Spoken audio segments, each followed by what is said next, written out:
Hey guys, Ken here from the Retro Toy Escapades channel. Today I'm checking out the Brave Starr villain Tex Hex and his vehicle of choice, the Skullwalker. Okay, so I got this thing off eBay together with the original box, but it seems that the store that carried this thing in the 1980s pasted the price tag right on the image of Tex Hex's face. And the previous owner must have tried to remove it and took a piece of the box along with it. So Tex Hex here looks even more scarred than he normally does. Okay, so that sucks. Now, just like most toy packaging boxes of the 1980s, this thing is filled all around with absolutely great artwork. The art really helps in giving the toy its own distinct personality, and in some ways even sells the toy as something even more amazing than it actually could be.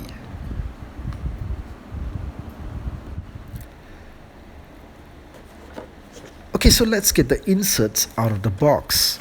Now don't panic if you notice the toy isn't here, because I already took it out beforehand and it was too much trouble to put it back in the box just to look surprised for this video unboxing.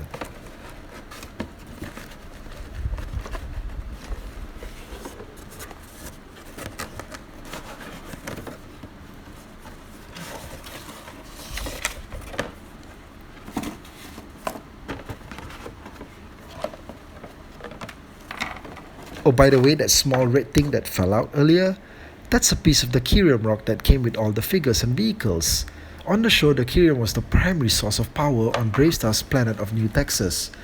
But if you ever want to see that rock again, my advice would be to leave it in the box where it came from. Don't take it out to play with it. You'll never see it again.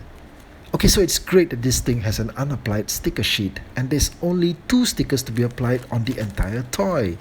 That's fantastic. It means that the sculpt is strong enough to work without any decorative decals. You know how some toy vehicles come with something like 100 stickers?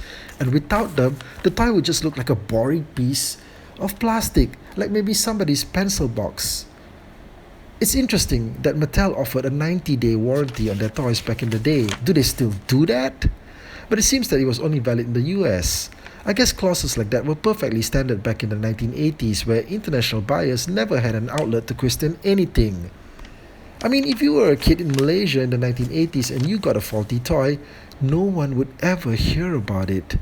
Well, maybe except for your mom.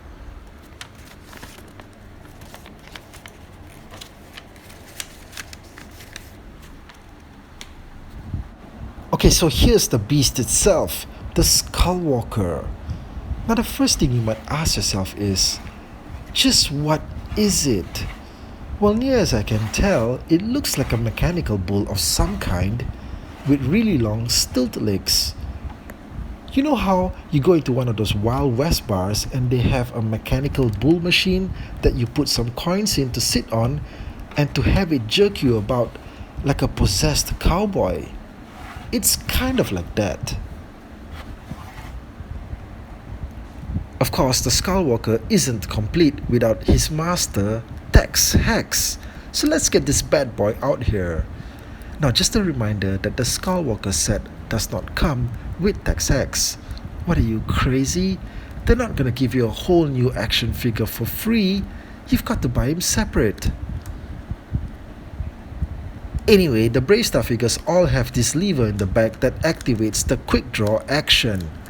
It's pretty cool. By the way, also, Tex Hex shares the same body as Brave Starr. Other than some resculpting on the face and some recoloring, it's the exact same figure.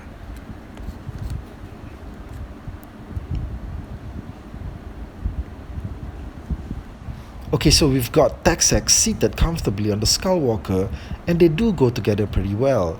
I do find it curious, however, that the Skullwalker does not come with weapons of any kind. No lasers or launching missiles, nothing. Maybe it's just a mode of transportation and that's all. It's not required to engage in fighting of any sort. Okay, so the gimmick on the Skullwalker is that turning this large black knob on the back allows you to move the legs forward and backwards. Now this gimmick works fairly well. Although with no seatbelt harness on the Tex Hex figure, you do have to keep him steady to prevent him from falling off. Now I guess with no weapons of any kind, the Skullwalker attacks the enemy by stepping on him.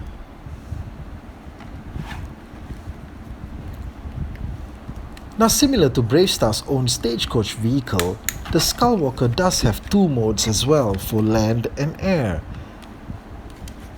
In what has to be the simplest and most creatively lacking transformation step of all time, simply rotating his legs upwards and pushing his feet down has him resembling something of a flying aircraft. Now that's like saying if you lifted your arms up, you could fly about like a bird.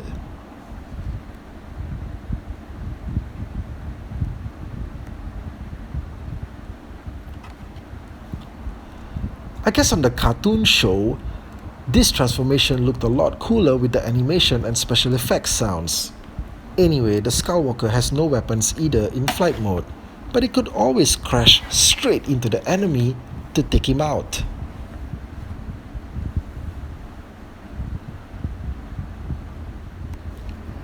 So that's my look at the BraveStarr's Skullwalker set. I hope you enjoyed the video, and do subscribe to the Retro Toy Escapades channel for more content. Thank you, and I'll catch you guys again soon.